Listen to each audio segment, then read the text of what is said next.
Y bien, amigos, amigas, ¿cómo están? Aquí estamos nosotros en un espacio que arrancamos justamente en esta jornada y estamos ya en el marco de este espacio donde vamos a abordar un tema de vital importancia en un momento crítico por el que atraviesa el mundo, y obviamente Bolivia no está alejada de esa situación, una crisis climática bastante fuerte a la que suman obviamente malas prácticas en muchas áreas, una de ellas la agricultura, y vamos a hablar justamente de ese tema, pero qué mejor que con Hermes Justiniano, quien es el coordinador del proyecto denominado Proyecto PRIAS.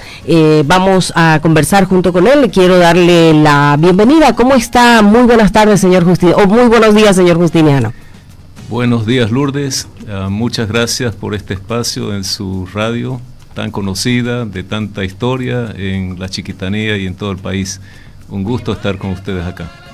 Bien, la Fundación para la Conservación del Bosque Chiquitano trabaja en muchas áreas y una de sus apuestas es justamente el proyecto PRIAS, que significa Prácticas Regenerativas e Innovadoras para una Agricultura Sostenible. La agricultura sostenible es una realidad. Se puede echar mano de muchas prácticas que hagan que esta práctica sea amigable con el medio ambiente. Efectivamente, por muchas décadas se ha hecho un mal uso del suelo en la agricultura y en la ganadería, y se ha contribuido a un deterioro enorme de este recurso natural que es renovable, pero no es tan fácilmente renovable, es renovable, y es obligación nuestra aprender y enseñar a cómo manejarlo mejor. Como digo, hemos manejado muy mal nuestro suelo, y los resultados son una disminución drástica de la productividad por diferentes problemas, como la compactación de los suelos y también como la disminución de los nutrientes en el suelo. Señor Hermes, ¿cuáles son los errores o las malas prácticas más comunes de los productores, sean pequeños, medianos o grandes, y que insisten en mantenerlas? Sí, las principales son el uso continuo e indiscriminado de labranza mecánica, arado y rastra. Ese es uno que es fundamentalmente malo para la agricultura, para los suelos. Otro es la siembra de monocultivos. Resulta que el suelo es un ente viviente. Es todo un ecosistema pequeño de bacterias, hongos y otros elementos, lombrices de tierra, nematodos, etc. Y todos ellos se alimentan de lo que está creciendo en el suelo. Así que si se les da un solo elemento, un solo cultivo, una sola especie, ellos no tienen todos los nutrientes para sobrevivir y seguir generando productividad. Entonces esa es otra forma enorme de impactar negativamente los suelos. Una tercera es dejar los suelos al descubierto, a la merced del sol, de la lluvia, el viento, diferentes tipos de erosión, y esto termina con la materia orgánica, con todo lo que es ese ecosistema del suelo, lo hace disminuir de un potencial enorme, que es cuando recién se desmonta un suelo para uso agrícola, y en cuestión de muy pocos años, esa productividad, esa materia orgánica, toda esa bondad que tardó a veces siglos o miles de años en ser construida, en 5 años desaparece. Entonces esas son las principales prácticas negativas para la productividad y la salud de los ecosistemas del suelo. Frente a esta situación está esta propuesta que ustedes lanzan a través del proyecto PRIAS, que es factible producir de manera amigable. Coméntenos la propuesta en sí y además una suerte de acompañamiento que ustedes hacen a quienes se animen a trabajar con esta perspectiva. Sí, bueno, en vista a los problemas y conociéndolos bien y en profundidad, hemos explorado y hemos extraído una serie de formas de manejo que permiten que todo esto sea neutralizado y puesto en positivo. en bien de la productividad y del suelo. Una de las primeras prácticas es lo que se llama la siembra directa. O sea, siembra sin arado, siembra sin perturbar la estructura del suelo, porque la estructura del suelo es como un edificio donde viven en sus múltiples departamentos bacterias, hongos, lombrices de tierra y un montón de microorganismos que le dan de comer a las plantas, ¿ya? Ellos desmenuzan la materia orgánica, las hojas que van cayendo, las ramas, los animales muertos, etcétera, y de alguna manera lo hacen biodisponible a las plantas, y las plantas se alimentan de eso. Las plantas no se alimentan tantísimo de las formas químicas del suelo, más de las formas biológicas. Y este es uno de los principales errores de la agricultura en los últimos siglos, es confiar demasiado en la química. La química del suelo es una parte de la realidad de ese suelo, es importantísimo, pero mucho más importante, o al menos tan importante, es la parte biológica. Entonces tenemos la parte mecánica, la química y la biológica, y tenemos que ocuparnos de esas tres fases del manejo. Entonces, la siembra directa contribuye a no seguir desmenuzando toda esa pequeña edificación en el suelo que es el hábitat de los microorganismos. Y entonces se contribuye a que hayan más nutrientes y a que haya una continuidad en la calidad del suelo. En segundo lugar, en vez de sembrar monocultivos, debemos aprender a sembrar lo que se llaman cultivos mixtos. También se los llama cultivos de servicio y a veces también cultivos de cobertura. ¿Y en qué consiste? En que en vez de sembrar solo maíz, por ejemplo, se siembra maíz y entre surcos se siembran otras 2 o 3 plantas de la familia de las leguminosas, que fijan nitrógeno, que generan lo que se llaman exudados, que son unas formas líquidas de alimentar a los microorganismos, y ahí en el suelo hay una especie de supermercado. Las plantas dan algo a los microorganismos traen minerales, traen diferentes aminoácidos, traen diferentes formas para que la planta haga sus tejidos, sus flores, sus frutas, etc. Entonces, cultivos mixtos es la segunda clave para el éxito en la agricultura y en la ganadería, ¿no? En tercer lugar, el mantener siempre el suelo cubierto. Inmediatamente que hay una cosecha en agricultura, inmediatamente hay que estar sembrando el cultivo de cobertura que sigue por detrás. Y este puede ser un cultivo mixto, de nuevo, de gramíneas y leguminosas, de forma que hay este consorciamiento de plantas que alimentan al suelo. Y pasan de una fase de un cultivo al otro, manteniendo esa capacidad de producir, de retener el agua y de mantener ese enorme factor de microorganismos vivos, que no se mueran, que no les dé el sol directo. Es como que a nosotros nos ponga un día en el sol sin ninguna cobertura, nos vamos a insolar y nos vamos a morir. Igual son los microorganismos, y uno ve en los campos gente que deja sus campos semanas sin siembra, descubierto, deteriorando sus suelos gratuitamente. Entonces eso es lo que hay que evitar, manteniendo una cobertura permanente de los suelos, una cobertura verde o de rastrojos de la anterior cosecha, que debe ser una capa suficientemente gruesa para mantener una especie de aire acondicionado para los microorganismos en el suelo.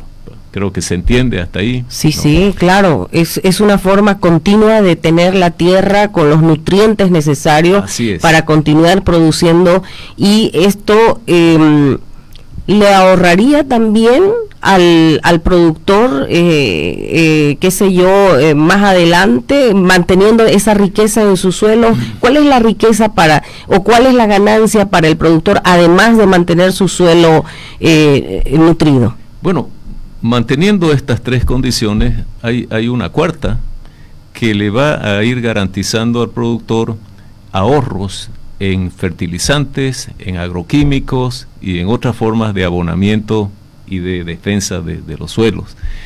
Y esto es, en vez de usar agroquímicos, a utilizar bioinsumos, como se llama, que son microorganismos concentrados que se van fumigando o poniendo con las semillas en el cultivo, de manera que vayan colonizando y reponiendo lo que se ha perdido, porque innegablemente se pierde mucho entre el desmonte y los primeros cultivos cuando se hace sin este conocimiento. Así que ese reemplazo gradual, si no fuera posible inmediato, gradual, de agroquímicos por bioinsumos, es fundamental. Y hay propuestas, entonces, obviamente. Ahí hay un ahorro. Hay oferta, ¿no es cierto? Obviamente, sí, de estos productos. No solamente hay un ahorro de dinero que gasta el agricultor, también hay una mayor oferta de resultados en la cosecha. ¿Ya? Mayor rendimiento. Sí. Le explico otra cosa. Cuando ponemos énfasis en la parte biológica, estamos cuidando de que desde las lombrices de tierra, los escarabajos, los hongos y las bacterias benéficos, que son todo parte de este ecosistema, estén garantizando en primer lugar una estructura del suelo con muchos poros, con mucha capacidad de que si llueve el agua se infiltre y se baje hasta niveles de cierta profundidad y que se mantenga ahí mientras es siendo usada. Entonces puede no llover durante algunas semanas, pero existe esa reserva de agua ahí. Por otra parte, estos cultivos mixtos tienen una característica importante, que son sus raíces. Son raíces penetrantes, pivotantes, son como grandes zanahorias ramificadas así. Y también otras como las gramíneas, que son como cabelleras que van penetrando en el suelo. Todos estos caminos que hacen las raíces penetrando en el suelo se transforman en canales de agua cuando llueve. Así que usted me preguntará, ¿y cuánto es el beneficio que trae una lluvia de 60 milímetros? Y la respuesta es, depende de cómo manejó usted su suelo. Porque si usted lo manejó mal y está compactado, no hay infiltración, el agua cae, se corre hacia los arroyos, 3 días después es como que si nunca hubiera llovido. Pero si el suelo está bien manejado con todos estos cuidados, el agua se infiltra y lo hace de manera efectiva para la productividad. Claro, es importante tomar estos aspectos porque, como usted dice, es un beneficio enorme para el productor tener el suelo húmedo, no impermeabilizado, para que cuando llueva pues vaya recuperando o vaya almacenando más humedad para la producción y los nutrientes totalmente mantenidos. Y en estas épocas en que las sequías son cada vez más largas, sí, las lluvias son cada vez más escasas, el cambio climático es más evidente, obviamente esto tiene una mayor importancia, porque cuando uno ve la cantidad de inversiones que se han hecho en agricultura, en desmontes, en maquinarias, en equipo, en un montón de inversiones, es triste ver que la gente no va a poder hacer uso de toda esa maquinaria e inversiones por falta de agua. Todo lo anterior sin agua es nada, así de simple. Sí, así de simple. Muchas veces la gente siembra y está yendo hermoso su cultivo, está lindo, están las vainas de la soya, las espigas de maíz están creciendo, y en la última etapa no llueve lo suficiente y entonces no da el rendimiento que uno esperaba en el cultivo. Si hubiera habido más permeabilidad de los suelos, una mejor estructura, mayor cantidad de retención de agua, el agua hubiera durado lo suficiente hasta el final del cultivo. Entonces ese es un factor importantísimo. Y aquí hablamos de otro tema que es increíblemente importante, y es la supervivencia de los escarabajos del suelo. Escarabajos se llaman estercoleros o coprófagos, comedores de la bosta del ganado, que hacen unos túneles a veces hasta de 50, 60 centímetros de profundidad, del grosor de un dedo, y ellos, abajo de una bosta de ganado, ellos hacen estos túneles para dejar allá en el fondo una bolita de bosta donde ponen sus huevos y procrean a sus crías ahí. Bueno, resulta que estos túneles están cubiertos de una especie de barniz interior o goma que no permite que se desmoronen. Así que llueve, el agua penetra varias veces y sirven de una recarga impresionante de agua a los suelos. Wow. Actualmente estamos haciendo un estudio de cuánto realmente retienen estos túneles abajo de una bosta. Y entonces, de nuevo, lo importante es tener reservas a cierta profundidad del suelo, cosa de que paulatinamente vayan siendo utilizadas en la producción de los cultivos, de los pastos, y manteniendo todo ese microecosistema vivo, ¿no? Así, esa es la importancia de los escarabajos. Y me preguntará usted, bueno, ¿y cómo se los afecta? ¿Cómo es que no se los deja vivir? Muy sencillo. Claro. En ganadería se utiliza un antiparasitario para el ganado, para las garrapatas, para los parásitos intestinales, que se llama ivermectina. Todos hemos tomado ivermectina en la pandemia, ¿no? Así es. Y bueno, cuando se pone esta droga en el ganado, sea como inyección o de otra forma, mayormente es inyectable, todo lo que contiene la digestión del ganado se contamina de esta droga y mata a los escarabajos. Y lastimosamente, al hacer eso, estamos destrozando un recurso increíblemente bueno del suelo. Y si bien se han ido haciendo otras, como la doramectina, la abamectina y otras de la misma familia, al final terminan siendo un poquito menos dañinas, pero son muy dañinas. Y actualmente estamos también en la Fundación haciendo investigaciones para tratar de encontrar productos naturales que no afecten de esa manera a esta parte de la macrofauna del suelo, ¿no? Claro. Y estamos con expertos internacionales haciendo ese tipo de estudios. Señor Justiniano, entiendo que el productor tiene que abrirse a la formación, a la capacitación, para entender también cómo cuidar ese suelo que es la base para su producción. Sí. Si no entiendes, si no conoces, difícilmente te vas a abrir a nuevas prácticas, ¿no es cierto? Entonces, ustedes a través de este proyecto hacen ese acompañamiento. Ahorita, póngale que nos están escuchando muchos productores en el norte integrado y en otros lugares también. ¿Qué le decimos para que se animen a tomar estas nuevas prácticas? Sí. Bueno, la capacitación, la demostración de experiencias y resultados, la difusión de toda esta experimentación es uno de los componentes más importantes del proyecto.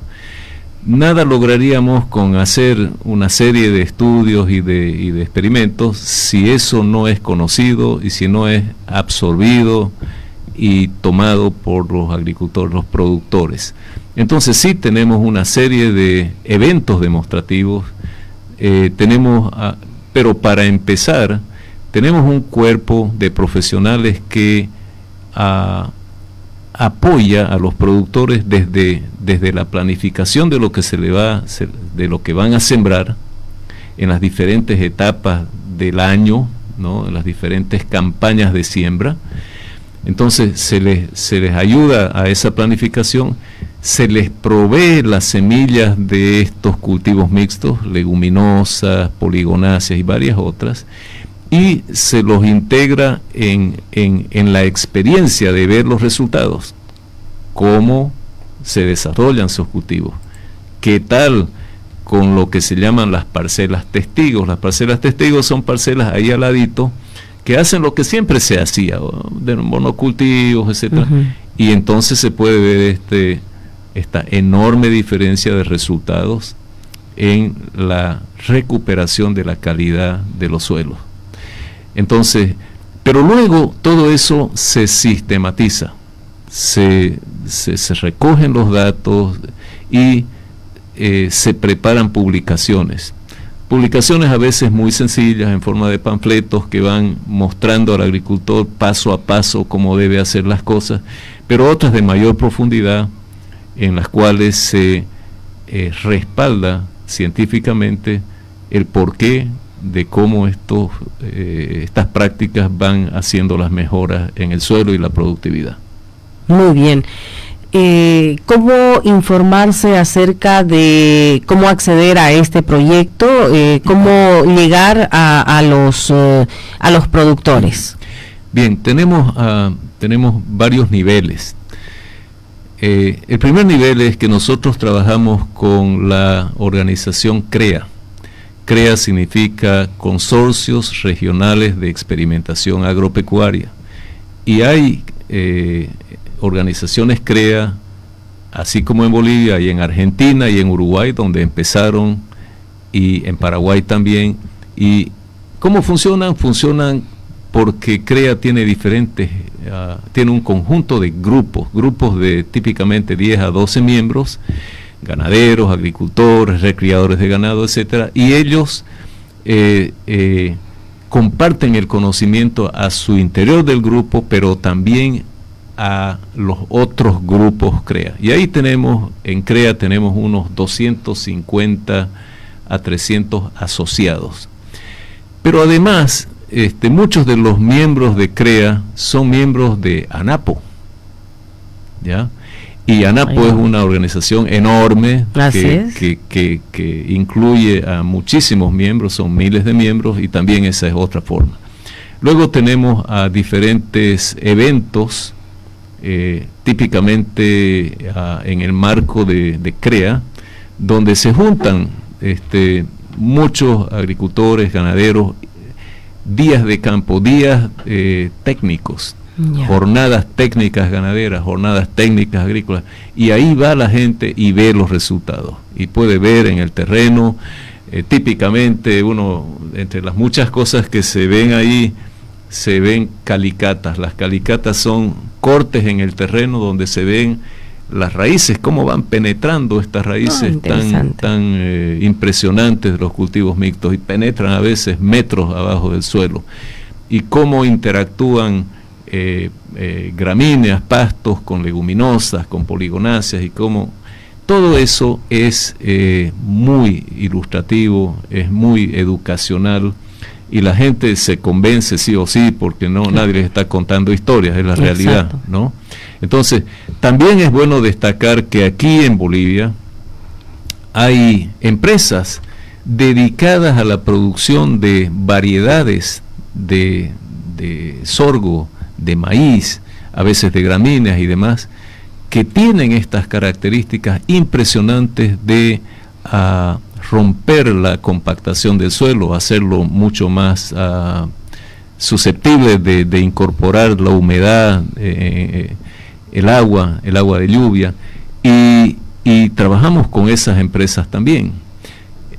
Pero también hacemos publicaciones, hacemos comunicados de radio como o pequeños videos y una serie de otras medidas de difusión, y la idea es que todo esto lo conozca mucha gente, miles de personas, ¿no? Exacto. Entonces tenemos una estrategia grande de difusión y cada vez un poco más afirmada, con resultados que ya vamos teniendo.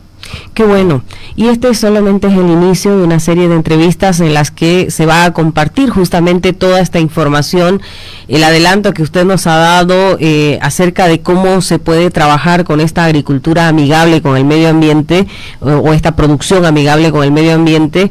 Se va a poder profundizar aún más en las próximas entrevistas, así que le agradezco muchísimo por esta introducción tan interesante que nos ha ofrecido, un pantallazo de cómo se puede trabajar de manera alternativa, y pues nos encontramos próximamente en una nueva entrevista. Le agradezco mucho. Gracias a usted, señora. La idea es que en las próximas entrevistas se entre en mucho más detalle. Exacto. Y yo animo a la audiencia a que trate de escucharlas porque va a aprender cosas interesantes. Y además, quien no ha podido escuchar y ha escuchado una colita nada más de la entrevista, tiene la opción de entrar a nuestra página de Facebook, que va a quedar la entrevista completita para que usted la pueda mirar en la comodidad de su tiempo más adelante. Le agradezco mucho entonces, señor Hermes Justiniano, y junto con la Fundación para la Conservación del Bosque Chiquitano y el proyecto PRIAS, nosotros los invitamos a no perderse las siguientes entrevistas en las cuales le van a ofrecer esta nueva forma de ver la producción más amigable con el medio ambiente y más aún en estos momentos de crisis climática que atravesamos en el mundo y desde luego también en nuestro país. Nosotros hacemos una pausa, enseguidita retornamos con más. La agroecología es un conjunto de prácticas y un movimiento que busca